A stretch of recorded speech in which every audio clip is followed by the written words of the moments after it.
संपूर्ण विश्व में करने हेतु प्रभु जी ने 2009 में अपना संपूर्ण जीवन इस कार्य के लिए समर्पित कर दिया। प्रभु जी अंतरराष्ट्रीय कृष्ण भावनाओं संघ के संस्थापक आचार्य ऐसे भक्ति वेदांत स्वामी श्री प्रभुपाद जी के वरिष्ठ शिष्य हिज होलीनेस गोपाल कृष्ण गोस्वामी महाराज जी के प्रियतम शिष्यों में से एक हैं। प्रभु जी ने गीता, भागवत, रामायण इन धार्मिक ग्रंथों का प्रचार प्रसार करने हेतु प्रभु जी विदेश तथा देश विदेशों में भ्रमण करते रहते हैं। इसके साथ साथ प्रभु जी ने Gita youth society for transformation नामक एनजीओ की स्थापना भी की है। इस एनजीओ के द्वारा आज हम जानते हैं कि भारत के युवाओं की स्थिति क्या है। आज भारत का युवा बचपन में ही और बहुत कम उम्र में ही गलत आदतों का शिकार बनते जा रहा है, जैसे कि नशा करना, अवैध स्त्री संग करना, उसके साथ साथ मद्यपान करना। इन बुरी आदतों में फंस रहा है। तो उनको एक नई राह देना, नई दिशा देना, एक नई संजीवनी देने का कार्य इस एनजीओ के मार्फत किया जाता है। इसके साथ साथ इस एनजीओ के द्वारा भारत के ग्रामीण भागों में भी नवयुवकों को मूलभूत शिक्षा प्रदान करना, उन्हें देशभक्ति तथा सामाजिक कार्यों के लिए प्रेरित करना, इसके साथ साथ गीता भागवत पर आधारित संस्कार उन्हें प्रदान करने का कार्य भी इस एनजीओ के द्वारा किया जाता है। प्रभु जी, तो आज हम तृतीय सत्र में देखेंगे कि कर्म क्या है और कर्म के नियम क्या है, क्यों होता है अच्छे लोगों के साथ बुरा, कौन डिसाइड करता है कि किसका जन्म कहाँ होगा। तो जानते हैं प्रभु जी के मुखार विंद से और चलते हैं प्रभु जी की तरफ। हरे कृष्णा। हरे कृष्णा। ओम अज्ञानतिमिरान्धस्य ज्ञानाञ्जनशलाकया चक्षुरुन्मिलितं येन तस्मै श्रीगुरुवे नमः। श्रीचैतन्यमनोभीष्टं स्थापितं येन भूतले स्वयं रूप कदा मह्यं ददाति स्वपदान्तिकं। वन्देऽहं श्रीगुरुं श्रीयुतः पदकमलं श्रीगुरून् वैष्णवांश्च श्रीरूपं सागरजातं सहगण रघुनाथान्वितं तं सजीवं साद्वैतं सावधूतं परिजनासहितं कृष्णचैतन्यदेवं श्री राधा कृष्ण पादान सहगण ललिता श्री विशाखान्वितं च नमो विष्णुपादाय कृष्ण पृष्ठाय भूतले श्रीमते भक्ति वेदांत स्वामिनीति नामने। नमस्ते सरस्वती देवे गौरवाणी प्रचारिणे निर्विशेष शून्यवादी पाश्चात्य देशतारिणे। नमो महावदन्याय कृष्ण प्रेम प्रदायते कृष्णाय कृष्ण चैतन्य नामिने गौरतिशे नमः। हे कृष्णा करुणा सिंधु दीनबंधु जगतपते गोपेश गोपिका कांत राधा कांत नमस्तुते। तप्त कांचन गौरांगी श्री राधे वृंदावनेश्वरी ऋषभानुसुते देवी प्रणमामि हरिप्रिये। वाञ्छा कल्पतरुभ्यश्च कृपा सिन्धुभ्येव च पतितानां पावनेभ्यो वैष्णवेभ्यो नमो नमः। जय श्री कृष्ण चैतन्य प्रभु नित्यानंद श्री अद्वैत गदाधर श्रीवासादि श्री गौर भक्त वृंद। हरे कृष्णा कृष्णा कृष्णा हरे हरे, हरे राम राम राम हरे हरे। हरे कृष्णा कृष्णा कृष्णा हरे हरे, हरे राम राम राम हरे हरे। हरे कृष्णा। तो we welcome to all the devotees. सभी लोगों को मैं हार्दिक स्वागत करता हूं आज के तृतीय सत्र में मंत्र ऑफ लाइफ के। एंड आई होप कि सबको मेरी आवाज सुनाई दे रही होगी, सबको मैं जो भी चर्चा कर रहा हूं वो समझ में आ रहा होगा। मेरी voice is low, I think you please check with your own. आपका इसको देख सकते हैं, थोड़ा सा देखिएगा, क्योंकि बाकी सभी लोगों को अच्छे से सुनाई दे रही है। Nobody is complaining till now. So मैं खाली सभी को यही रिक्वेस्ट करूंगा that you please start your videos.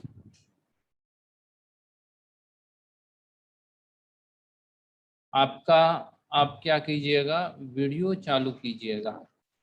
तो I can able to understand at least कि कौन कौन सुन रहे हैं और कौन नहीं सुन रहे हैं। नहीं तो बहुत बार लोग क्या होते हैं लोग नहीं, लेकिन खास करके स्कूल के बच्चों को देखा जाता है कि वो क्या करते हैं, सिर्फ कनेक्ट हो जाते हैं और अपना काम करते रहते हैं, कुछ अन्य अन्य चीज़ों में लगे रहते हैं, जो भी उनके पसंद के काम हैं उन कामों में लगे रहते हैं। यहाँ पे सिर्फ क्या कर देते हैं, कनेक्ट कर देते हैं।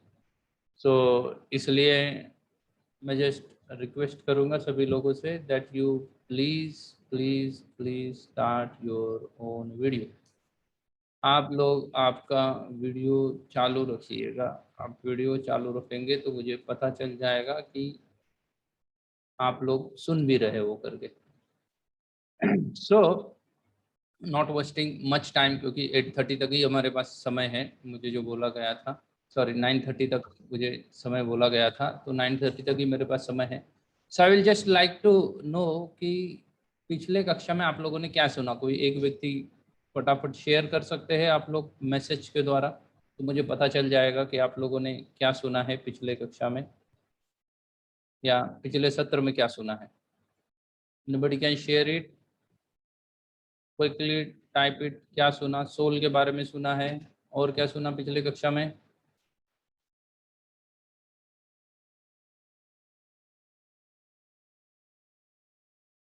रिबर्थ के बारे में सुना, भूत होता है ऐसा भी सुना, कुछ लोग कह रहे हैं। और क्या सुना था पिछले कक्षा में? Password of happiness. और पिछले कक्षा में क्या सुना था?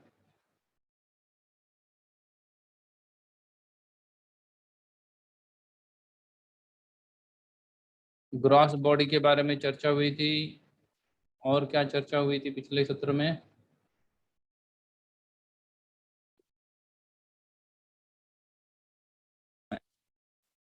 ग्रॉस बॉडी के बारे में चर्चा हुई थी, और सटल बॉडी के बारे में भी चर्चा हुई थी। अगला जन्म होता है, इसके ऊपर भी चर्चा हुई थी। Very wonderful. तो हम इसके अभी आगे बढ़ने का प्रयास करेंगे। अभी आगे हम difference between soul and God, ये भी चीज़ें हुई थी। Very wonderful. कुछ लोग तो कम से कम जान रहे हैं। 4 टाइप ऑफ सिन, ये भी चीज़ के ऊपर चर्चा हुई थी। So now we are going to see something more, और कोई चीज़ के ऊपर हम चर्चा करने का प्रयास कर रहे हैं, और कई सारे चीज़ों के। तो आगे आप लोगों ने ये सोल के बारे में या इसके आत्मा के बारे में सुना या चर्चा की। आत्मा के बारे में आप सभी लोगों को पता भी चला, बॉडी में कितने कितने चेंजेस होते हैं वगैरह। बहुत अच्छी बात है, बहुत सारे लोगों ने सही आंसर दिए हैं पिछले कक्षा में क्या क्या हुआ था। So now we are going ahead to this. इसके और थोड़ा सा आगे चलने का हम क्या करेंगे, प्रयास करेंगे। टिल नाउ स्टिल बहुत सारे लोगों के वीडियोस ऑफ है। मैं उनको फिर से एक बार रिक्वेस्ट करूंगा कि आप आपके वीडियो ऑन कीजिएगा। तो हम इसके आगे बढ़ने का प्रयास करते हैं। तो एक बहुत बड़ा प्रश्न है हम सभी लोगों के सामने, that from where does the soul comes from. ये आत्मा, जो हम आत्मा आत्मा के बारे में इतना चर्चा करते रहते हैं, चिल्लाते रहते हैं, आवाज देते रहते हैं, लेकिन ये आत्मा आता कहाँ से है भाई? कहाँ से आ गया है? इस शरीर में के अंदर आत्मा है। ग्रॉस बॉडी हमने देखी, सटल बॉडी देखी, सटल बॉडी के अंदर आत्मा है, वो ग्रॉस बॉडी में आ जाता है। ये जो देह है उसको ग्रॉस बॉडी कहा जाता है। तो इसके अंदर ये जो आत्मा है ये आता कहाँ से है? ये एक बहुत बड़ा वंडरफुल, बहुत ही महत्वपूर्ण प्रश्न है कि ये आत्मा इस शरीर में आता कहाँ से, कहाँ पे पहले इसके पहले आत्मा रहता था, और कहाँ से उसको ये क्या मिला है, शरीर प्राप्त हुआ है। कहाँ से आया है ये आत्मा इस शरीर में? तो इसके बारे में हम थोड़ा सा जानने का प्रयास करेंगे। तो हम देखते हैं कि ये जो आत्मा है वो कहाँ से आता है।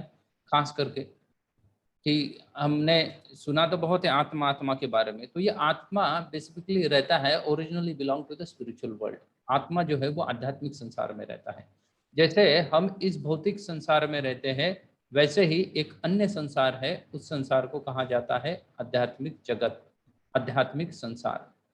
जैसे हम इस संसार में रह रहे हैं, हम जहाँ पे रह रहे हैं उसको भौतिक संसार कहा जाता है, वैसे ही अन्य एक जगत है या अन्य एक संसार है, उस संसार को कहा जाता है, कौन सा संसार? आध्यात्मिक जगत कहा जाता है। और आत्मा जो है वो स्पेसिफिकली आध्यात्मिक संसार का वासी है, आध्यात्मिक संसार में रहता है। क्या है आध्यात्मिक संसार? क्या कहा है आध्यात्मिक संसार के बारे में? दो है, एक भौतिक संसार है, एक आध्यात्मिक संसार है। आध्यात्मिक संसार में भगवान रहते हैं, भौतिक संसार में हम सब लोग रहते हैं। आध्यात्मिक संसार जैसे कहा जाता है कि वहां पे हर शब्द जो है वो गाने के बराबर है, हर चाल है वो ऐसा लगता है कि व्यक्ति क्या कर रहा है, नृत्य कर रहा है। नृत्य व्यक्ति कब करता है, जब व्यक्ति बहुत ही आनंदित रहता है तभी नृत्य करता है, नहीं तो नृत्य नहीं करता है। गाने या कोई सिंगिंग वगैरह कब कर लेता है व्यक्ति, व्यक्ति ज्यादा जब आनंदित होता है तभी व्यक्ति क्या करता है, गाना गाता है। तो ये आध्यात्मिक संसार के बारे में कहा गया है। और उस आध्यात्मिक संसार में क्या रहता है, जीवात्मा रहता है, और वहां से वो कहाँ आता है, इस भौतिक संसार में आता है। भगवान भगवत गीता में कहते हैं कि वो ऐसा जगत है, वो इटर्नल है, इटर्नल, अनलिमिटेड, अनएंडिंग हैप्पीनेस। वहां पे बहुत सारा क्या है, सिर्फ आनंद से भरा हुआ ऐसा जगत है जिसको आध्यात्मिक संसार कहते हैं या आध्यात्मिक जगत कहा जाता है। और भगवान भी भगवत गीता में आध्यात्मिक संसार के बारे में कहते हैं, न तद्भासयतो सूर्यो न शशांको न पावका यत् कत्वा निवर्तन्ते तद धामम परमम मम। भगवान बोलते हैं कि मेरे धाम में किसी भी प्रकार की न तद्भासयतो सूर्य, वहां लाइट के लिए कोई सूरज की आवश्यकता नहीं होती। हम इस संसार में देखते हैं अगर सूरज ना हो या सूरज पृथ्वी से अभी जिस डिस्टेंस पे है उस डिस्टेंस से कुछ मीटर नजदीक भी आ जाए या कुछ मीटर दूर चला जाए तो भी पृथ्वी का पूरा जितना भी सारा हम लोगों का जीवन है वो अस्त व्यस्त हो जाएगा। 1 डिग्री भी अगर सूरज नजदीक आ जाता है पृथ्वी के तो फिर यहाँ पे गर्मी इतनी बढ़ जाएगी कि हम लोग यहाँ पे रह नहीं पाएंगे। और अगर सूरज 1 डिग्री भी यहाँ से दूर चला जाता है तो फिर यहाँ पे इतनी ठंड हो जाएगी तो उसको भी हम नहीं सहन कर पाएंगे। ऐसी हमारी अवस्था है, ऐसी हमारी सिचुएशन है आज की पृथ्वी की। लेकिन भगवान बोलते हैं आध्यात्मिक संसार में जितने सारे लोग हैं या जितने सारे प्लैनेट है, दे आर सेल्फ इल्यूमिनेटेड। उनका वो अपने आप, उनकी खुद की क्या है, एनर्जी है, लाइट है। इस लाइट की कोई आवश्यकता नहीं होती है वहां पे। न तद भाषयतो सूर्य न शशांको न पावका। उसके साथ साथ कह रहे हैं वहां किसी चंद्र की भी आवश्यकता नहीं होती, ना कि यहाँ के वायु की आवश्यकता होती है। और क्या कहते हैं भगवान अपने लोक के बारे में, भगवान कहते हैं कि अगर एक बार कोई उस जगत में आ जाता है, उस आध्यात्मिक जगत में आ जाता है, तो वो फिर से लौट के इस भौतिक संसार में उस व्यक्ति को आने की कोई आवश्यकता नहीं है। ये आध्यात्मिक संसार के बारे में भगवान कहा कह रहे हैं, भगवत गीता में कह रहे हैं। और ये जो आत्मा है वो वहां से आता है, आध्यात्मिक संसार से, जो कि हमारा क्या है, मूल निवास है। अभी आध्यात्मिक संसार से तो आत्मा आ गया, भाई आत्मा का फिर कार्य क्या होना चाहिए, उसका धर्म क्या है। बहुत बार तो हमारी ये मिसकंसेप्शंस है कि धर्म को लेके हुए बहुत सारे लोग जो है ना, आजकल कोई भी लोग किसी भी चीज का ज्ञान नहीं है और किसी भी चीज के बारे में अपनी राय देते रहते हैं। जैसे धर्म के बारे में भी लोग अपनी राय देते रहते हैं, ये धर्म है, वो धर्म है, ये धर्म अच्छा नहीं, वो धर्म अच्छा है। मुस्लिज्म एक धर्म है, हिंदुज्म एक धर्म है, बुद्धिज्म एक अलग धर्म है, अलग अलग, जैन एक धर्म है। लेकिन वास्तव में अगर देखा जाए तो धर्म किस चीज को कहते हैं, क्योंकि अभी जीवात्मा के धर्म के बारे में हमें जानना है। जीवात्मा आध्यात्मिक संसार से आता है, शरीर धारण करता है, ये तो आपने पहले ही कक्षा में सुना हुआ है। तो वास्तव में धर्म किसको कहते हैं, और फिर हम देखेंगे कि सोल या आत्मा का धर्म क्या होता है। पहले तो देखना पड़ेगा कि धर्म किस चीज को कहते हैं। What is the definition of धर्म। कोई शेयर कर सकता है चैट में, फटाफट लिख सकता है कि धर्म किस चीज को कहते हैं, व्हाट इज योर ओपिनियन, धर्म किस चीज को कहा जाएगा। अब फटाक से चैट बॉक्स में डालिएगा कि धर्म किस चीज को कहते हैं, धर्म किस चीज को कहा जाएगा। अगर आप फटाफट डाल देंगे तो मुझे पता चल जाएगा कि आप लोग क्या कहना चाहते हो कि धर्म किस चीज को कहते हैं। डाल रहे हैं मनवंतर को धर्म कहते हैं, रिस्पॉन्सिबिलिटीज को धर्म कहते हैं, doing one's own duty is called as dharma. और ये 2-3 लोगों ने दे दिया, और बाकी लोग कोई क्या ह्यूमैनिटी को धर्म कहते हैं, व्हाट्स मोर।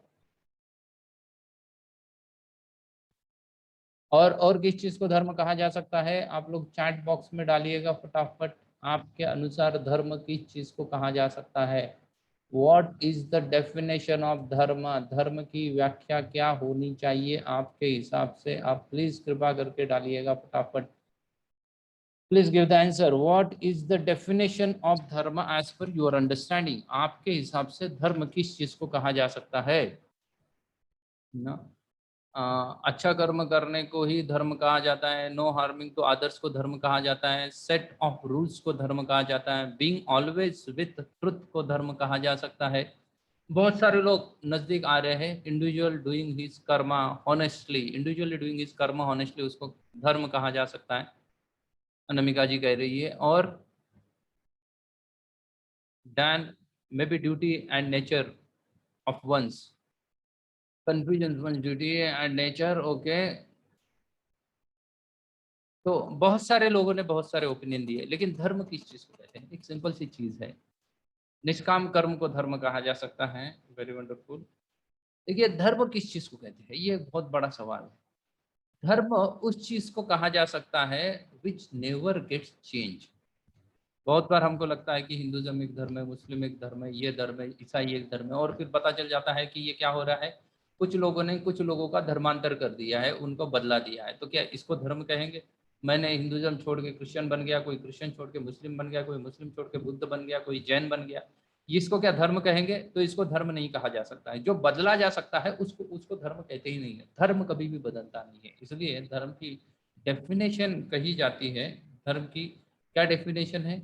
जो बदलता नहीं है उसको धर्म कहा जाता है। धर्म means that which cannot be given up और दैट विच इज कांस्टेंट, जो कभी भी बदला नहीं जा सकता है, उस चीज को धर्म कहा जाता है। All are getting point? उसी चीज को धर्म कहा जा सकता है जिसको कभी भी बदला नहीं जा सकता है। यही धर्म की व्याख्या है। दूसरा, शास्त्र में कहा जाता है धर्मम तो साक्षात भगवत प्रणीत, जो भगवान ने डिसाइड करके दिया हुआ है उसी को धर्म कहा जा सकता है, या भगवान के वचन को ही धर्म कहा जा सकता है। अन्य किसी भी चीज को धर्म नहीं कहा जा सकता है। तो फिर हम देखते हैं कि अगर इन चीजों को धर्म कहा जा सकता है तो जो बदला नहीं जाता उसको धर्म कहते हैं। फॉर एग्जाम्पल कोई ऐसे उदाहरण दिए जा सकते हैं। तो यस, वाटर का धर्म क्या है? लिक्विडिटी। पानी का धर्म तरलता है, उसको बदला जा सकता है? नहीं बदला जा सकता। वो धर्म को बदला नहीं जा सकता है, इसलिए उसको धर्म कहा जाता है। वो पानी का धर्म है, तरलता पानी का धर्म है। साल्ट है, जो नमक है, वो कैसा लगता है? नमकीन लगता है, उसको बदला नहीं जा सकता, वो उसका धर्म है। करेले का धर्म कड़वापन है। आप करेले को चाशनी में भी डुबा दोगे ना तो भी पता चल जाएगा आप करेला खा रहे हो करके। आप शुगर की चाशनी में भी करेले को फ्राई करके शुगर की चाशनी में डालो 4 दिन 10 दिन के लिए, और उसके बाद भी उसको खाओ तो भी उसका क्या है? कड़वाहट उसकी रहेगी ही रहेगी। कोई भी बता सकता है कि मैं करेला खा रहा हूँ, किसमें? शक्कर में डुबा के खा रहा हूँ करेला, कोई भी बता सकता है बहुत ही आसानी से। तो ये धर्म, इसको धर्म कहा जा सकता है। जिसको बदला नहीं जाता है उसको धर्म कहते हैं। जैसे अग्नि का धर्म है, अग्नि जलाती है ना। अग्नि को कभी भी आप अगर स्पर्श करोगे तो अग्नि क्या करती है? वो जलाती है, वो उसका धर्म है, अग्नि का वो धर्म है। तो इस चीज को धर्म कहा जा सकता है। वैसे ही हमारा धर्म है, जीवात्मा जो है उसका धर्म है ही लाइक्स टू सर्व अदर्स, दूसरों की सेवा करना, ये भी हमारा धर्म है। हम देखते हैं अलग अलग तरीके से हम सेवा कर रहे हैं। टीचर जो है वो स्टूडेंट की सेवा कर रहा है, माँ है बच्चे की सेवा कर रही है, वेटर होटल में और किसी की सेवा कर रहे हैं, जो लोगों को कोई नहीं है तो एनिमल्स की सेवा करते हैं, एनिमल भी अपने बच्चों की सेवा कर रहे हैं, डॉक्टर दूसरों की सेवा कर रहे हैं। सो ये जो सर्विस है ये हमारा जीवात्मा का धर्म है। जीवेर स्वरूप है कृष्ण र नित्य दास, कृष्ण का दास। सेवा कौन करता है? सेवा करने वाले को दास कहा जाता है। तो सेवा करना ये हमारा नित्य धर्म है। लेकिन हम यहाँ पे इस भौतिक संसार में आके उस सर्विस को बहुत सारे जगह पे ट्रांसफॉर्म करते हैं, चेंज करने का प्रयास करते हैं, और फिर वो रेंडरिंग सर्विस, किसी को ना किसी को हम सेवा तो करते रहते हैं। जीवात्मा है, उसका काम है सेवा करना, तो वो दूसरों की सेवा करता है, लेकिन दूसरों की सेवा करने से उसको कुछ ज्यादा फायदा नहीं होता, क्योंकि वो सेवा कभी ना कभी क्या हो जाती है? खत्म हो जाती है। भौतिक संसार में कई सारे लोगों की हम सेवा करते हैं, लेकिन उन सभी लोगों की सेवा आज ना कल क्या हो जाएगी? खत्म हो जाएगी। हम बहुत सारे लोगों से प्रेम करते हैं भौतिक संसार में, लेकिन वो प्रेम कभी भी इटरनल नहीं रहता है।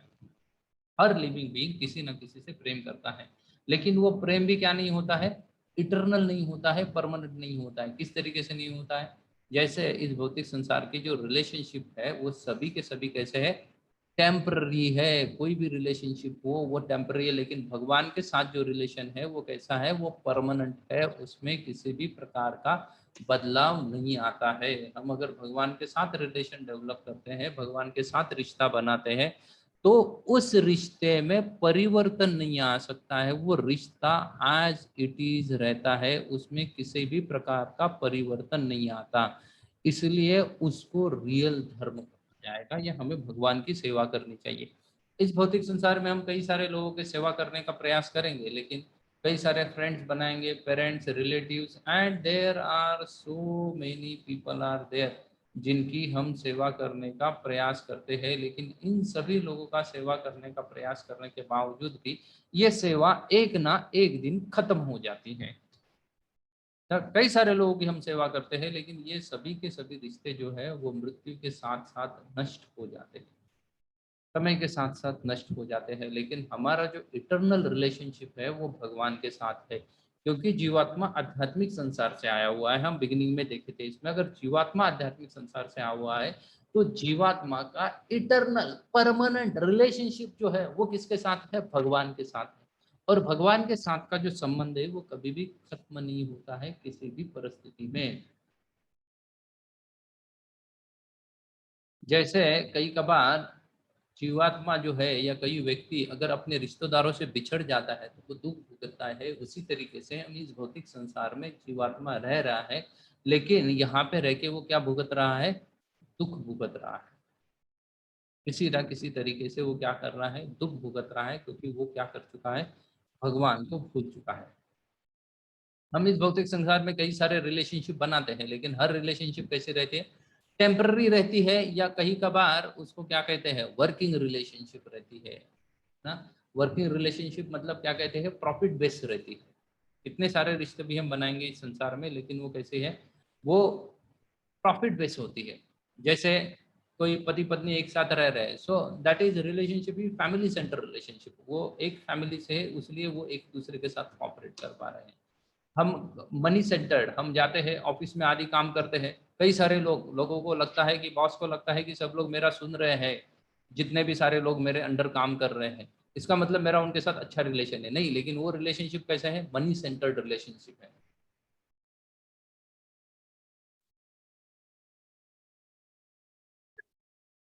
वो पूरा का पूरा रिश्ता जो है वो मनी सेंटर्ड रिलेशनशिप है। उसमें किसी भी तरीके का कोई भी क्या कहते हैं, there is no love in relationship. उसमें किसी भी प्रकार का कोई प्रेम नहीं है। आप कितने भी बड़े ऑर्गेनाइजेशन में काम करो, ऑर्गेनाइजेशन कई सारी फैसिलिटीज, कई सारे तरीके देती है, कई सारे तरीके अपना लेती है, जिससे क्या किया जाए?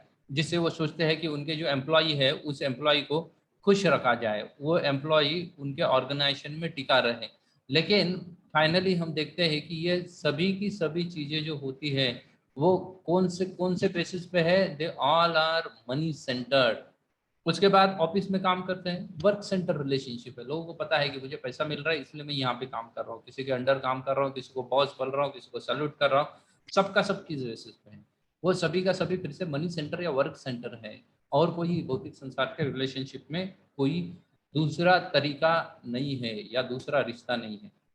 उसके साथ कई सारे हमारे फ्रेंड्स वगैरह रहते हैं, तो फ्रेंडशिप एंड ऑल, ये रिलेशनशिप भी कैसे होती है?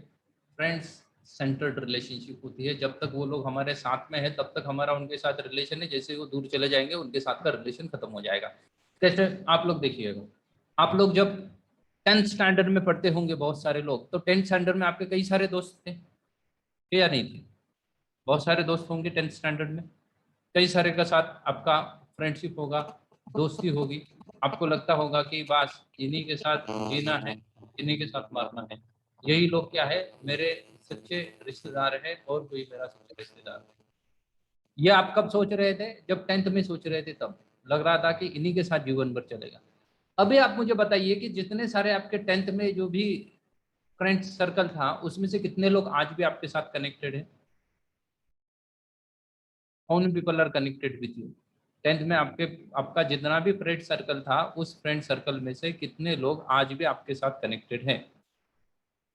2, 5, 10, 50? कितने लोग कनेक्टेड हैं?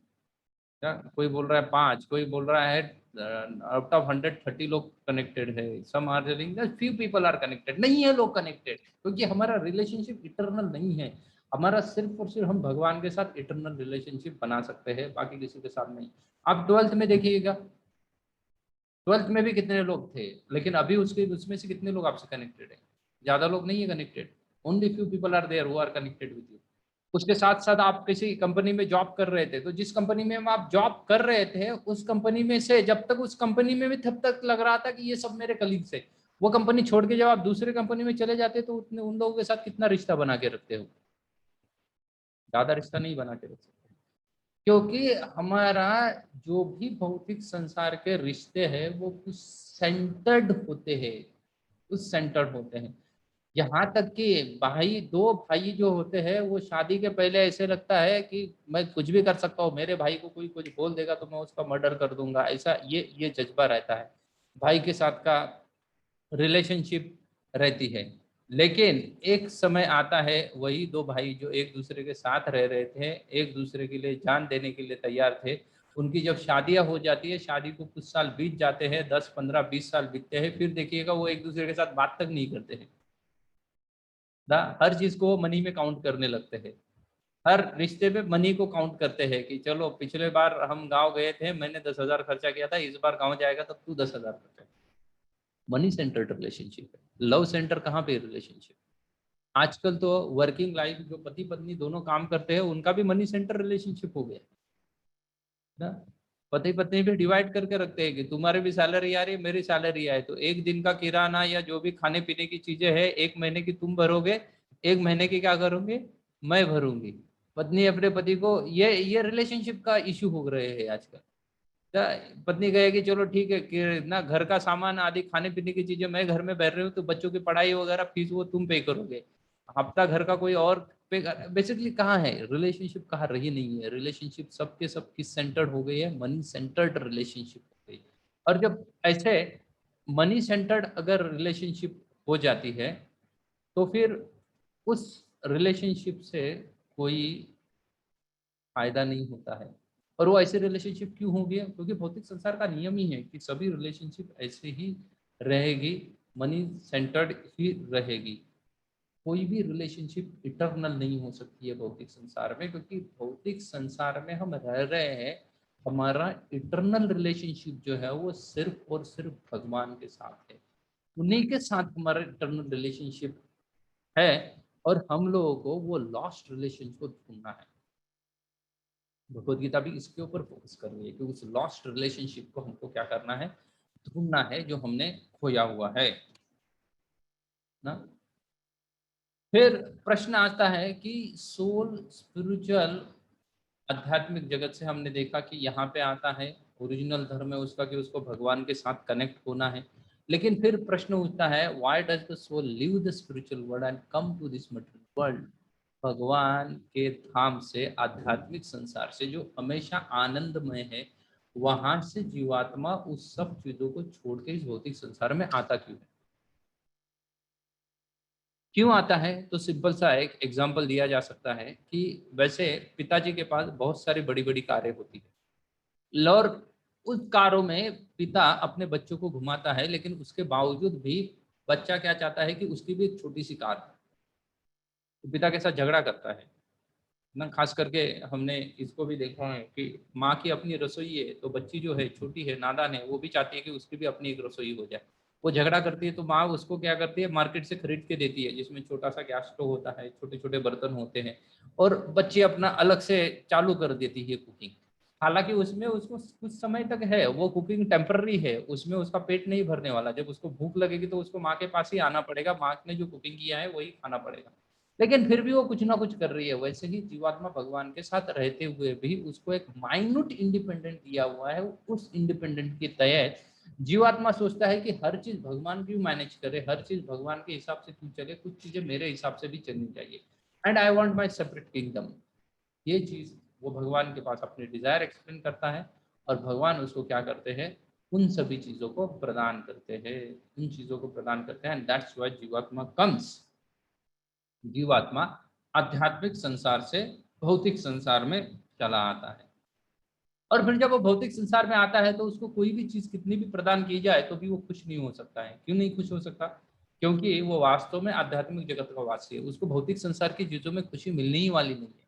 इट्स लाइक सिंपल एग्जांपल कहा जाता है कि fish out of the water, अगर जो मछली है उसको पानी के बाहर निकाल दिया जाए और उसको बाद उसको कोई भी कितनी भी बढ़िया से बढ़िया फैसिलिटी भी क्यों ना प्रोवाइड की जाए, मछली खुश रहने वाली है पानी के बाहर? नहीं खुश रहेगी। क्यों खुश नहीं रह रही है? क्योंकि उसका वास्तविक है हैप्पीनेस इनसाइड द वाटर, पानी के बाहर वो छटपटाएगी। वैसे ही हम भौतिक संसार में रह रहे हैं, आध्यात्मिक संसार से आए हुए हैं और यहाँ पे कई सारी सुविधाएं हमें उपलब्ध है, कई सारी सुविधाओं की नए नए सुविधाओं की विज्ञान के द्वारा हम खोज कर रहे हैं, लेकिन इतनी सारी सुविधाएं होने के बावजूद भी finally we are under stress, pressure, depression, unhappiness. आनंद नाम की चीज हमारे हृदय में है नहीं। कैसे आनंद नाम की चीज नहीं है? आप देखिएगा, एक समय था जब लोग क्या करते थे, खत लिखा करते थे, चिट्ठियां लिखा करते थे। आप लोगों ने किसी ने लिखी है चिट्ठियां? किसी को चिट्ठी लिखा है, खत लिखा है?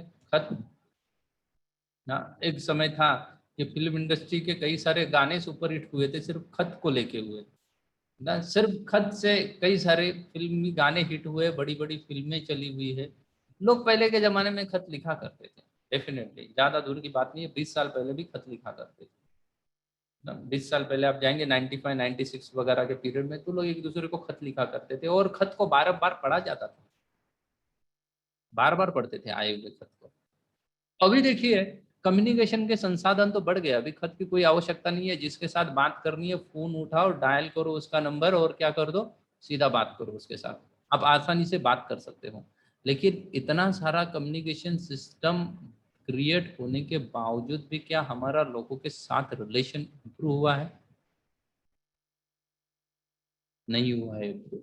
जिस व्यक्ति के खत बारंबार पढ़े जाते थे, उसी व्यक्ति का आज जब फोन आता है ना, तो उसको झूठ बोल दिया जाता है, I am busy, call me later, I will call you later, and might be something something like that, so many reasons are given, कई सारे ऐसे कारण दिए जाते हैं उसी व्यक्ति के लिए जिस व्यक्ति के खत बारंबार पढ़े जाते थे, उन खतों को स्टोर करके रखा जाता है रियलिटी आज की, यही रियलिटी है आज की। सुविधाएं बढ़ गई लेकिन हमारे आनंद में कोई परिवर्तन नहीं हुआ है, कोई ज्यादा आनंदित नहीं हुआ है, आनंद में वृद्धि नहीं हुई है हमारी। बहुत सारी सुविधाएं बढ़ गई है, हमें लगता है कि आनंद जो है ना वो सुविधाओं से आता है। बहुत सारे लोगों को तो लगता है कि पैसे से आता है आनंद जीवन में। If they want more and more happiness they should have more and more money, जितना सारा पैसा मेरे पास, धन अधिक है, उतना मेरे जीवन में क्या अधिक है, आनंद अधिक है, हैप्पीनेस अधिक है। लेकिन वास्तव में जितना सारा धन है उतना ज्यादा आनंद नहीं आता है। हाँ? धन से सिर्फ सुविधाएं खरीदी जा सकती है, आनंद नहीं खरीदा जा सकता। खरीदा जा सकता है आनंद धन से? नहीं खरीदा जा सकता। कई बार प्राय ऐसा देखा गया है, आनंद से या धन से सुविधाएं आ सकती है लेकिन आनंद जीवन में खरीदना इम्पॉसिबल सी चीज है।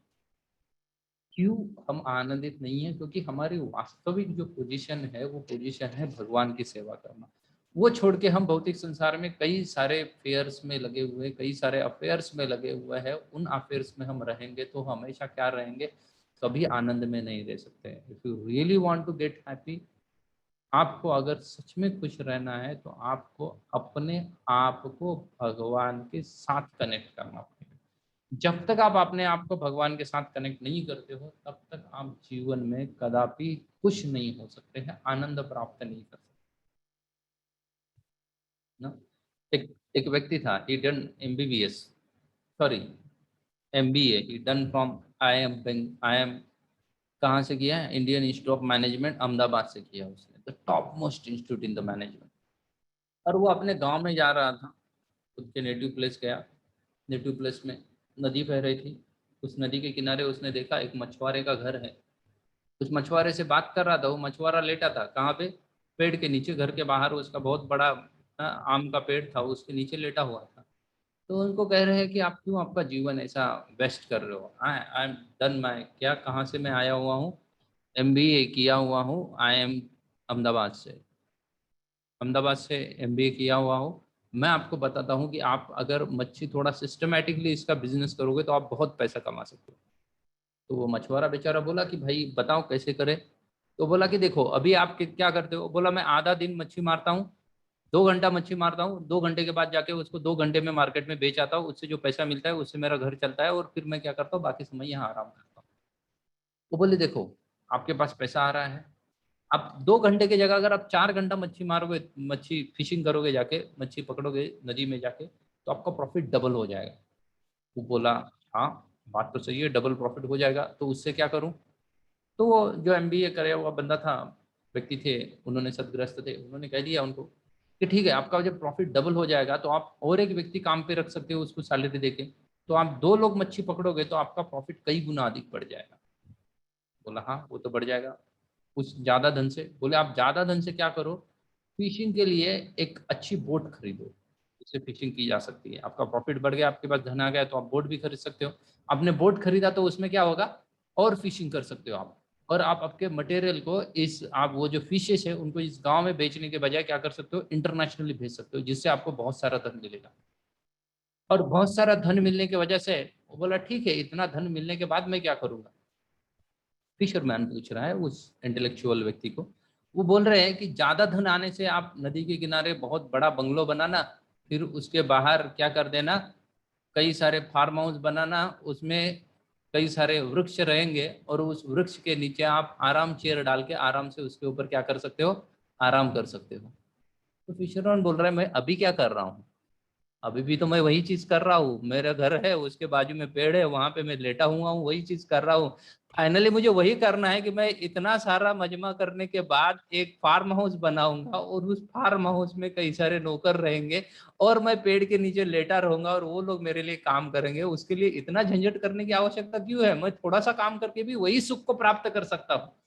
तो ये भौतिक सुख है, ये ऐसा सुख है जो हम ढूंढने के लिए जाते हैं, अलग अलग तरीके से ढूंढने का प्रयास करते हैं।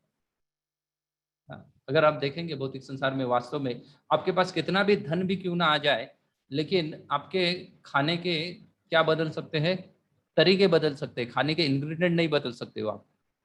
बदलोगे इंग्रेडिएंट, कोई नहीं बदल सकता है, खाने के इंग्रेडिएंट नहीं बदले जा सकते हैं। आपको क्या लगता है अंबानी है वो जीरा डालने की जगह पे हीरा नहीं डाल सकता है राइस में, उसको भी जीरा राइस ही खाना पड़ेगा, हीरा राइस वो डाइजेस्ट नहीं कर सकता है। अगर उसने डायमंड डाल दिए राइस में, बोला मेरे पास बहुत धन है, तो यार तुम लोग तो क्या ऑफर कर सकते हो, जीरा ही ऑफर कर सकते हो, लेकिन मैं क्या ऑफर कर सकता हूँ, हीरा ऑफर कर सकता हूँ, वो डायमंड में डाल सकता हूँ मैं अपने राइस में।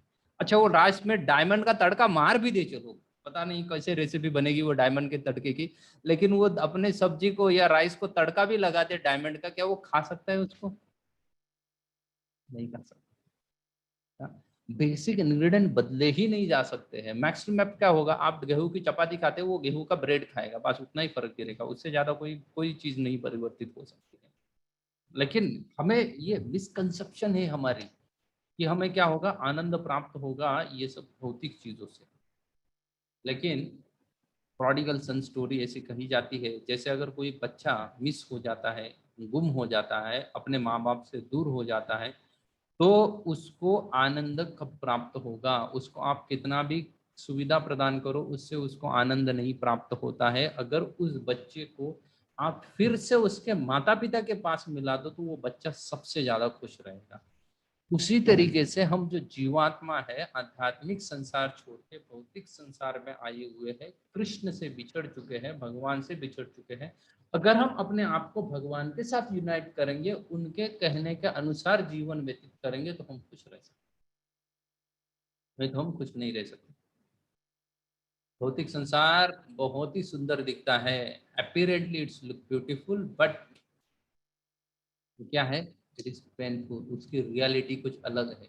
See this this lady she is very beautiful, लेकिन ये रियलिटी नहीं है।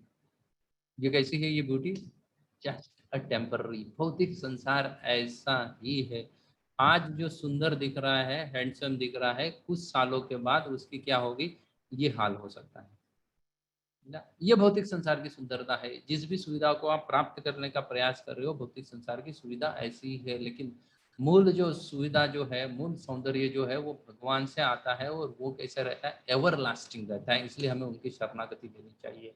भौतिक संसार एक जेल की तरह है। Now this is really important point, please pay attention over here. भौतिक संसार और आध्यात्मिक संसार में फर्क क्या है? तो कहा जाता है कि वैसे जैसे फर्क क्या है, अगर आप रह रहे हो, कोई बम्बई सिटी में रह रहा है, कोई और किसी अन्य शहर में रह रहा है, कोई पूना, दिल्ली, बेंगलोर आदि जगहों पे रह रहा है, आप अगर वहां के गवर्नमेंट के बनाए हुए रूल को ब्रेक करते हो तो क्या किया जाएगा आपको? You are behind the bars, आपको जेल में डाला जाएगा। क्यों? क्योंकि आपने रूल्स को ब्रेक किया है। वैसे ही आध्यात्मिक संसार में हम जब भगवान के साथ रहते हैं तो वहां पे कई सारे रूल्स को हम ब्रेक करते हैं, जिसके परिणाम स्वरूप हमें भौतिक संसार में डाल दिया जाता है। जैसे जेल में डाले हुए व्यक्ति को ये नहीं कि उसको भूखा मारा जाता है, नहीं, उसको भी कुछ सुविधा दी जाती है, उसको भी ब्रेकफास्ट मिलता है, उसको भी लंच मिलता है, उसको भी डिनर मिलता है, अन्य चाय नाश्ता आदि सब कुछ मिलता है, लेकिन उसके हिसाब से नहीं मिलता। जो बना है वो खाना पड़ता है उसको, क्योंकि वो जेल में है। वहां पे भी सोने की सुविधा है, सुविधा तो है वहां पे, लेकिन बेयर मिनिमम सुविधा होती है जेल के अंदर। वैसे ही हमें जेल में डाला गया है भौतिक संसार के, इसको भौतिक संसार कहा जाता है, क्योंकि आध्यात्मिक संसार के कुछ नियमों को हमने तोड़ दिया है। और इसलिए हम यहाँ पे रहेंगे तो क्या हो जाएगा, हम कभी खुश नहीं रहेंगे। जेल में सुविधा तो है, लेकिन फिर भी जेल का जीवन वो जेल का जीवन ही है। उससे व्यक्ति को क्या होना चाहिए? फ्री होना चाहिए, बाहर का जीवन अच्छा है। उसी तरीके से भौतिक संसार का जो जीवन है वो एक जेल के जीवन की तरह है। और फिर हमें क्या करनी पड़ेगी? हमें भगवान की सेवा करनी पड़ेगी। नहीं तो बहुत बार क्या होता है ना, हम पानी तो डालते हैं, अगर हम वृक्ष के हर पत्ते को पानी डालेंगे तो उससे वृक्ष हरा भरा नहीं होगा, वृक्ष को मूल को पानी डालना पड़ेगा। वैसे ही हम हमारे जितनी सारी जीवन की परेशानियां, उनका जो ढूंढने का प्रयास कर रहे, हल ढूंढने का प्रयास कर रहे, दैट हल शुड बी कहाँ पे ढूंढना चाहिए? It should be directly towards the root. Root cause क्या है हमारे ये सब दुख का? और रूट कॉज यही है कि हम भगवान से अलग हो चुके हैं, सेपरेट है, उनके हिसाब से हमारा जीवन नहीं जी रहे हैं। और अगर हम उनके हिसाब से जीवन ढूंढेंगे, जीने का प्रयास करेंगे, तो फिर हमारा जीवन आनंदमय हो सकता है। उसी तरीके से जैसे किसी पेड़ के रूट को, उसके मूल को पानी डालने से वो पेड़ हरा भरा हो जाएगा। उसके पत्तों को पानी डालने से वो हरा भरा नहीं होता है, उसको हरा भरा करने के लिए उसके मूल को पानी डालना पड़ेगा। वैसे ही it is again reestablished our loving relationship with Krishna. Krishna के साथ अगर हम हमारा संबंध फिर से एस्टैब्लिश कर पाते हैं तो हम खुश रहेंगे। कैसे वो एस्टैब्लिश करें? तो सिंपल सा तरीका है कृष्ण के साथ रिलेशनशिप एस्टैब्लिश करने का, भगवान के द्वारा दिए हुए ग्रंथों का अध्ययन करना चाहिए। In that it is mention that how to reestablish connection with Krishna. ना श्रीमद् भागवतम, चैतन्य चरितामृत, भगवत गीता, महाभारत, रामायण, अन्य कई सारे ग्रंथ है, उनका अध्ययन करके हम भगवान के किसी ना किसी रूप के साथ, कृष्ण के साथ करो, रामचंद्र के साथ, लक्ष्मी नारायण के साथ, विठल रुक्मिणी के साथ, हम फिर से रीयूनाइट कर सकते हैं अपने आप को। और वो अगर हम करेंगे तो हमारा जीवन क्या हो जाएगा? आनंदमय हो जाएगा। वो अगर हम नहीं कर पाए तो हमारा जीवन आनंदमय नहीं। लेकिन फिर प्रश्न उठता है कि हम इस भौतिक संसार में रह रहे हैं तो भगवान के साथ रीएस्टैब्लिश कनेक्शन को कैसे करें? क्योंकि यहाँ पे भी रहना है, जीने के लिए खाना पड़ेगा, खाने के लिए कुछ तो मेहनत करनी पड़ेगी, नहीं तो खाना उपलब्ध नहीं होगा। तो कुछ मेहनत करनी है और उसके साथ साथ भगवान के साथ भी क्या करना है? कनेक्शन एस्टैब्लिश करना है। Now how to develop that connection? This is the last section of our today session, जिसको हम जो भी 10-15 मिनट हाथ में है उसमें देखने का प्रयास करेंगे। So you please pay attention, very important part of the sessions. तो बेसिकली देखिए, हमारे जीवन में कई सारे ये प्रश्न हो सकते हैं, या कई सारे डिफरेंट चीजें देखते हैं इस भौतिक संसार में। क्या अलग अलग चीजें देखती हैं? That some girls look very beautiful but some are very ugly, some are very beautiful, some are very ugly. If some boy want to get married and if you show the photo of ugly woman to him और ugly girl का अगर उसको photo दिखाएंगे तो वो तुरंत बोलेगा कि आनंद मुरारी को ज्वाइन करो, he is better, he is living a good life instead of getting married with the ugly woman, better to join with Anand Murari. He may come to that conclusion because भौतिक संसार ऐसा है, कुछ लोग बहुत ही सुंदर दिखते हैं, कुछ लोग बहुत अगले दिखते हैं, some are very handsome and some are very fatty. कुछ लोग है वो सिर्फ हवा खाएंगे तो भी उनका वजन बढ़ता है, और कुछ लोग है वो कितना भी खाएंगे उनका वजन कुछ नहीं बढ़ता है ना। Some are stinking rich but the same time some are very poor people. Some are getting very high class educations, some are good education नहीं मिल पाता है। अच्छा, इतना सारा डिफरेंस क्यों है इस संसार में? आप लोगों ने भी खुद देखा होगा, ये ऐसे कई सारे डिफरेंसेस देखे होंगे इस संसार में है। तो इतने सारे डिफरेंसेस इस संसार में क्यों है? क्यों हमें सबको एक जैसा जीवन प्राप्त नहीं होता है? अच्छा, नहीं प्राप्त होता है, अलग अलग तरीके से दिए जाते हैं। एंड कौन देता है ये सब? डिफरेंस कौन डिसाइड करता है? किसी को अच्छा एजुकेशन मिले, किसी को अच्छा एजुकेशन ना मिले, कोई स्टिंकिंग रिच फैमिली में पैदा हो, कोई बहुत ही हैंडसम हो, कोई बहुत ही ब्यूटीफुल हो, लेकिन कोई अगली हो। Who decided this? अगर हम डिसाइड करते तो हम सब सोचते थे कि अंबानी के बच्चे बन के पैदा होते तो अच्छा होता था ना। वी में ऑल में थिंक लाइक दैट, हम सब लोग यही सोचते थे। लेकिन ऐसा नहीं हुआ है। तो फिर किसने ये डिसीजन लिया?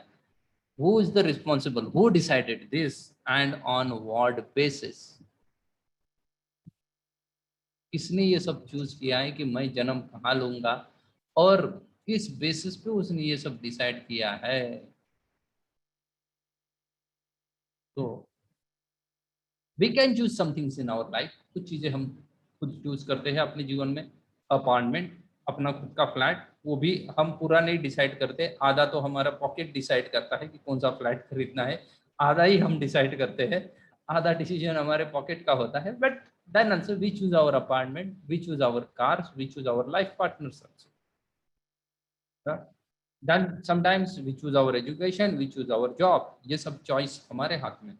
हम डिसाइड करते हैं कि ये करना क्या है, मुझे कैसा जॉब चाहिए, कैसा लाइफ पार्टनर चाहिए, कैसी व्हीकल चाहिए, कैसी अपार्टमेंट चाहिए, कैसा एजुकेशन मुझे लेना है।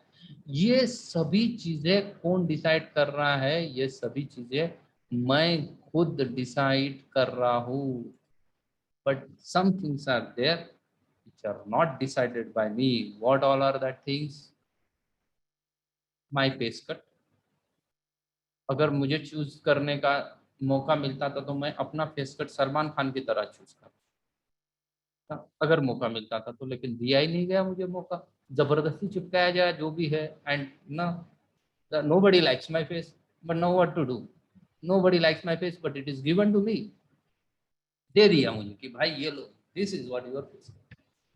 हम सबका यही हाल है, मेरा ही नहीं, थोड़ा ऊपर नीचे सबका यही हाल है। Some people are very intellectual, उनको दिया जाता है इंटेलिजेंस। 2 घंटा पढ़ाई करते हैं और क्या कर देते हैं? टॉप कर देते हैं, गोल्ड मेडलिस्ट बन जाते हैं। और हम जैसे कुछ लोग रहते हैं जो रट्टा मार मार के जीवन बिताते हैं, लेकिन क्या होता है? पास होने के लाले गिर जाते हैं कि भाई पास भी हो गए या नहीं पता नहीं है। 100 मार्क्स का पेपर लिख के आके बंदे को 40 मार्क्स मिलने का क्वेश्चन रहता है। और बहुत बार कुछ लोग हैं वो जितने मार्क्स का पेपर लिखेंगे उतने मार्क्स उनको मिलते हैं ना। We never choose our face cut, we never choose our intelligence, we never choose our family. अगर हमें मौका मिलता था फैमिली चूज करने का तो क्या करते थे हम लोग? हम सभी लोग रईस फैमिली में जन्म लेना पसंद करते थे। लेकिन we never choose, it's just given to us and we have to just accept it. तो ये सब चीजें who choose and what basis? It come by chance, ऐसे ही जस्ट बाय चांस मेरा ऐसा चेहरा बन गया है, या बाय चांस मुझे ये कलर मिला है। It's by chance that I born in one particular kind of the family. नहीं, ये सभी बाय चांस नहीं हो सकते, सम रीजन बिहाइंड ना।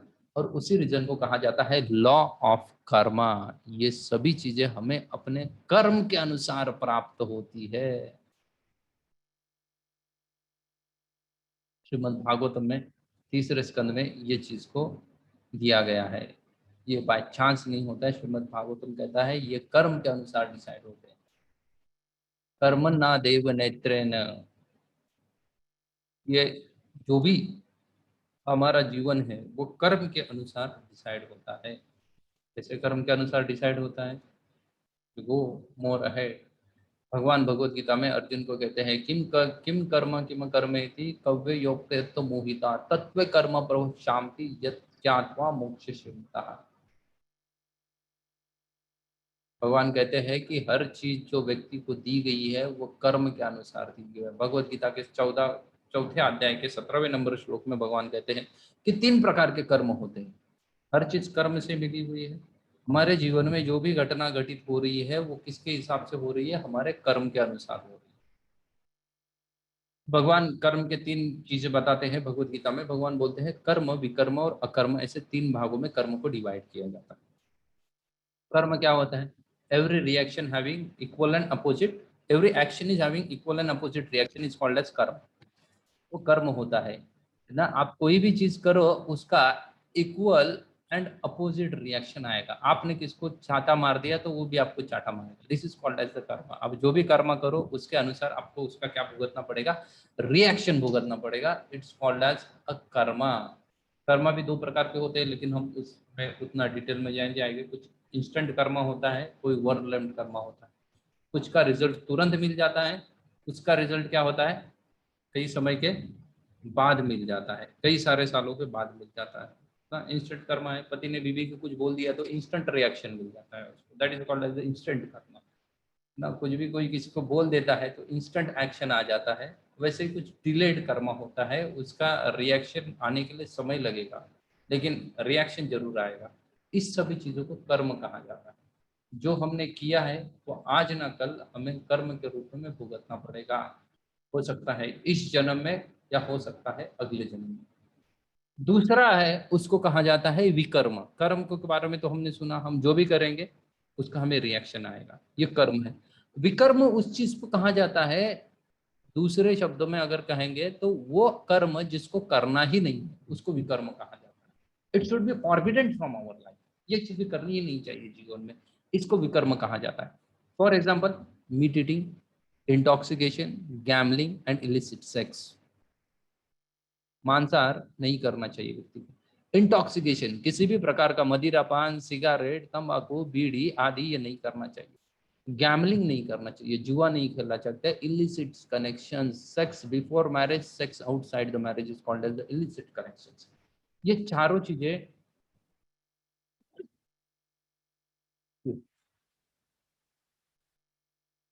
ये चार चीजें व्यक्ति को क्या नहीं करनी चाहिए?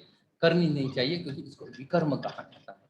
पहले हमने कर्म देखा जिसका तुरंत रिएक्शन आता है, फिर हम विकर्म देख रहे हैं जिसको हमें त्यागना है।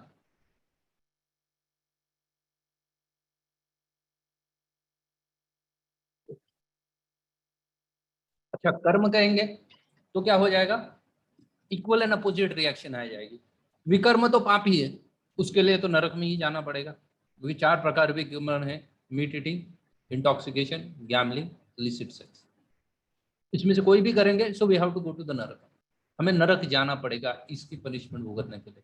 कर्म करेंगे तो उसका किसी न कोई प्रकार का इक्वल एंड अपोजिट रिएक्शन आएगा। विकर्म करेंगे तो नरक जाना पड़ेगा, नरक यातना भुगतनी पड़ेगी, उसका पनिशमेंट भुगतना पड़ेगा। फिर करे तो क्या करें? तो भगवान अर्जुन को बोल रहे डू द अकर्म। हाँ, अकर्म क्या होता है? भगवान क्लियरली बोल रहे भगवत गीता में, one who seize the inaction in action and action in action is intelligence among the man, and he is the transcendental positions although engaged in all sort of activities। भगवान अकर्म उस चीज को कह रहे हैं कि जो भी चीज भगवान की प्रसन्नता के लिए की जाती है उसको कहा जाता है अकर्म। Is it clear? जो भी भगवान की प्रसन्नता के लिए, इसलिए कहा जाता है धर्मम तो साक्षात भगवत प्रणीत। भगवान ने जो आज्ञा दी है, भगवान ने जिस बात करने के लिए कहा है, वो अगर हम चीज करेंगे तो उसका कोई भी रिएक्शन नहीं आएगा, और ना ही उस चीज के लिए हमें नरक जाना पड़ेगा। इक्वल एंड अपोजिट रिएक्शन भी नहीं आएगा, इसलिए वो कर्म भी नहीं है, विकर्म नहीं है, क्योंकि फॉरबिडन चीज तो हम कर ही नहीं रहे हैं। तो वो क्या हो गया है? वो बन गया है अकर्म। और अकर्म का रिजल्ट क्या होता है? सो अकर्म को ही भक्ति कहा जाता है, जो हमें एक दिन भगवान से मिल सकती है, हमें भगवत धाम लेके जा सकती है। अगर हम अकर्म करेंगे तो अकर्म करने से हम भगवत धाम जाएंगे। किस तरीके से अकर्म किया जाए? तो अकर्म करने के 9 प्रकार के तरीके बताए गए, या उसको कहा जाता है न भक्तिम च नवलक्षणम। भक्ति 9 प्रकार की होती है। भगवान के बारे में सुनो, भगवान के नाम का जप करो, भगवान के बारे में सोचो, भगवान की डायरेक्टली सेवा करो, अर्चा विग्रह की आदि जो आपके घर में देटी वगैरह है उनकी पूजा करो। उसके साथ साथ क्या करो? भगवान को हमेशा प्रार्थना करो। भगवान के जो भी अध्ययन, जो पुस्तक में जिसमें भगवान की इंस्ट्रक्शंस है, भगवत गीता, श्रीमद् भागवतम आदि का अध्ययन कर सकते हैं। सर्विंग टू भगवान और उनके भक्त की सेवा कर सकते हैं, and opening our heart in front of the lord. भगवान को जाके हमारा हृदय खोल के हम बता सकते हैं। इस चीज को अकर्म कहा जाता है, और अकर्म करने से हमारा मन परिवर्तित होता है। ना? भगवान भी भगवत गीता में कैसे असंचय महाभाव मन्मो दुर्निग्रह चलम अभ्यास अनुते वैराग्य गुह्यते। मन को कंट्रोल करना बहुत ही डिफिकल्ट सा चीज है, लेकिन अगर हम अकर्म करेंगे, ना कर्म करो ना विकर्म करो, अगर अकर्म करो, भगवान ने जो बात कही है वही करनी है, बाकी कोई नहीं करना है, तो वो अगर हम करते रहेंगे तो भगवान बोल रहे हैं अर्जुन को कि अर्जुन मन को क्या करना, कंट्रोल करना बहुत ही आसान हो जाएगा। दैट्स व्हाई अगर हम अकर्म करते रहेंगे तो हम हमारे मन को हमेशा क्या देंगे, पॉजिटिव इनपुट दे सकते हैं। अभी अकर्म कैसा किया जाए तो दिखाया, तो पहले नवविधा हमने भक्ति देखी थी, associating with the saintly people, अच्छे लोगों का संग करो, अच्छी पुस्तकें पढ़ो, भगवत गीता, रामायण, श्रीमद् भागवतम आदि पुस्तकों का पढ़ करो, भगवान के नाम का जप करो, उससे भी अकर्म होता है। और वेजिटेरियन डाइट ले लो, भगवान का सिर्फ क्या करो, प्रसाद खाओ। और ऐसा कर्म करेंगे मन कंट्रोल में आएगा तो हमें क्या बेनिफिट मिलेगा, तो बेनिफिट है क्लियर इंटेलिजेंस, हमारा जो बुद्धि है बहुत ही संलग्न हो जाएगी, उसके साथ साथ मन शांत हो जाएगा, प्यूरिफाइड, हमारी जो इंद्रिया है वो शुद्ध हो जाएंगी, जीवन में शांति आएगी ना, हमारी बुद्धि बढ़ जाएगी, हम फोकस दे के कार्य कर सकते हैं एंड बहुत ही एफिशिएंसी से कार्य कर सकते हैं। ये होगा अगर हम अकर्म करेंगे तो। So now it's your choice what to do amongst this. अगर हम अकर्म करेंगे तो will go back to the spiritual world. हमने सुना था आत्मा कहाँ से आया है, भौतिक संसार से, आत्मा में आध्यात्मिक संसार से आया हुआ है, वहां से हमने शुरुआत की। और अगर हम अकर्म करते रहेंगे तो हम इस भौतिक संसार को छोड़ के आध्यात्मिक संसार में एंटर करेंगे। Thank you very much. Little fast हो गया क्योंकि समय पे खत्म करना था।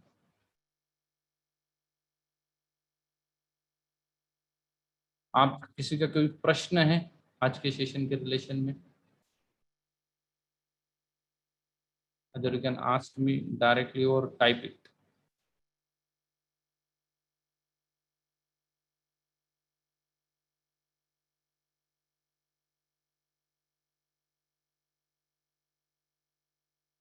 Is there any question?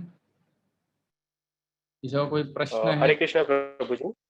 Hare Krishna Anurag. Yes अनुराग। प्रभु जी मेरा एक सवाल है आज। प्रभु जी जैसा कि कहा जाता है कि हम जो है मतलब बॉडी कुछ भी नहीं है, सिर्फ हमारी आत्मा है। तो अगर हम बुरे कर्म करते हैं तो ये जो बुरे कर्मों का फल है, तो अब कहते हैं कि आत्मा जो है एक शरीर से दूसरे शरीर में ट्रांसफर होती है, तो फिर हमारे पापों का फल हमें कब मिलता है, आत्मा को कब मिलता है, गुड क्वेश्चन। पापों या का फल कैसे मिलता है? कैसे मिलता है, कब मिलता है? देखिए, इट इज लाइक वो होता है ना कि आत्मा एक शरीर से दूसरे शरीर में चले जाए, उससे कोई फर्क नहीं पड़ता है। वो कर्म तो आत्मा ने कहीं पे भी किया हो, उसको उसका फल तो मिलना डेफिनेटली मिल ही जाएगा। जिस तरीके से हम देखते हैं कि कोई व्यक्ति यहाँ पुणे में चोरी कर दे, फिर थोड़ा सा दिल्ली में चोरी कर दे और वो पकड़ा जाए कहाँ पे, कलकत्ता में चोरी करते हुए पकड़ा जाए, तो सिर्फ वो ये नहीं बोल सकता कि अभी मैं कलकत्ता में चोरी करते हुए पकड़ा गया तो मुझे सिर्फ कलकत्ता के चोरी का पनिशमेंट दे दो। नहीं होता है ऐसा, उसकी सब फाइलें खुल जाती है।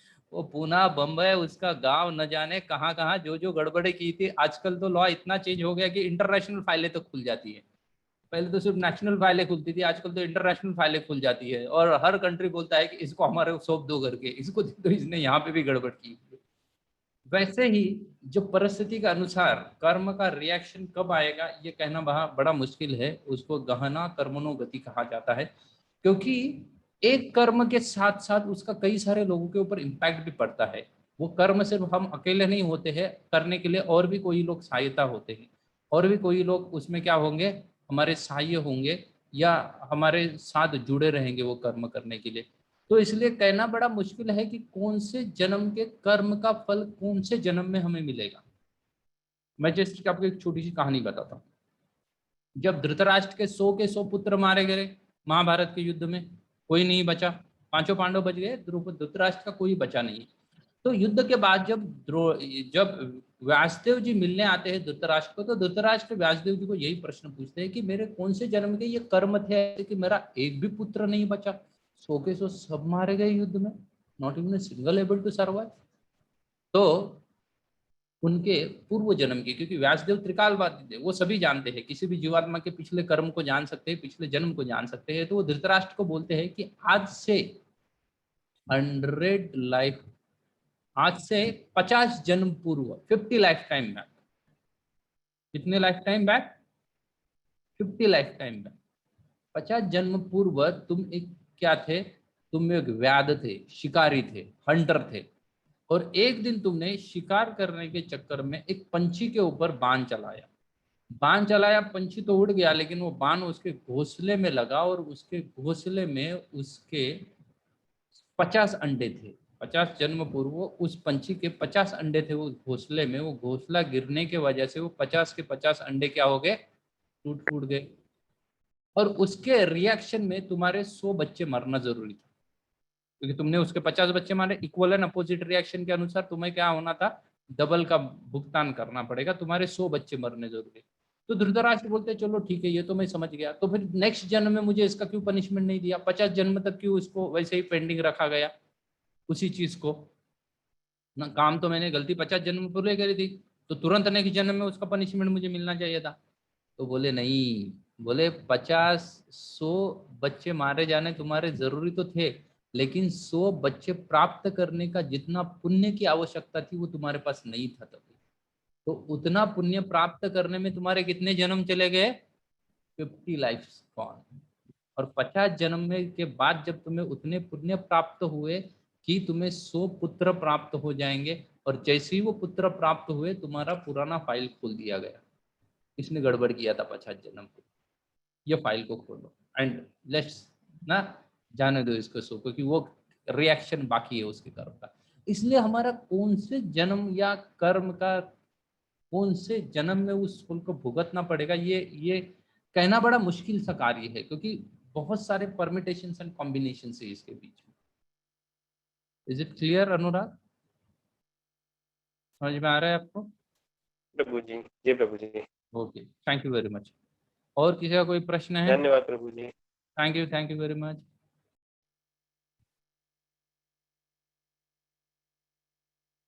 इसका मतलब आध्यात्मिक संसार जाने से पहले हमें हमारे सारे पापों का फल ऐसी लाइफ में खत्म करना पड़ेगा? जी नहीं, this is the speciality. Who asking this question? Nidhi, Nidhi 25। Nidhi माता जी, if you start your video it will be the better, कम से कम पता तो चले कि भाई क्वेश्चन कौन पूछ रहा है एंड हुम आई एम आंसरिंग। सो ये जो आपने प्रश्न पूछा है, तो यही तो भक्ति का डिफरेंस है। Krishna can cancel all the karmas. जैसे राष्ट्रपति के पास एक पावर होती है कि आपको अगर न्यायालय में जाके, कोर्ट में जाके अगर आपको जज ने पनिशमेंट भी सुना दिया तो भी आप क्या कर सकते हो? मर्सी के लिए एप्लीकेशन कर सकते हो। राष्ट्रपति के पास वो पावर है, अगर वो चाहे तो आपको मर्सी देके आपको माफ कर सकते हैं। The same way Krishna, only Krishna is having that power, or he's having that specific things in his hand, कि अगर आप उनको शरणागत होते हो तो आपके अगले पिछले सभी कर्मों को न्यूट्रल किया जाए, जीरो किया जा सकता है, and you will go back to God. तो अगर आप कृष्ण भक्त बनने से आपको इन सभी चीजों के बारे में ज्यादा सोचने की आवश्यकता ही नहीं है, क्योंकि कृष्ण किसी भी तरीके से कोई भी सिस्टम, कोई भी लॉ को चेंज कर सकते हैं। Lawmaker is having whole right to change the laws. This all laws are finally made by Krishna, and that's why he's having rights in his hand that he can change all the laws. क्या और किसी को कोई प्रश्न है? Is it okay Nidhi?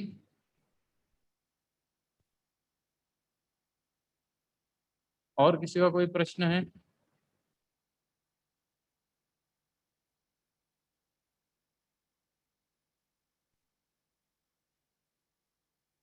Okay, so nobody is having any questions, so I will stop here.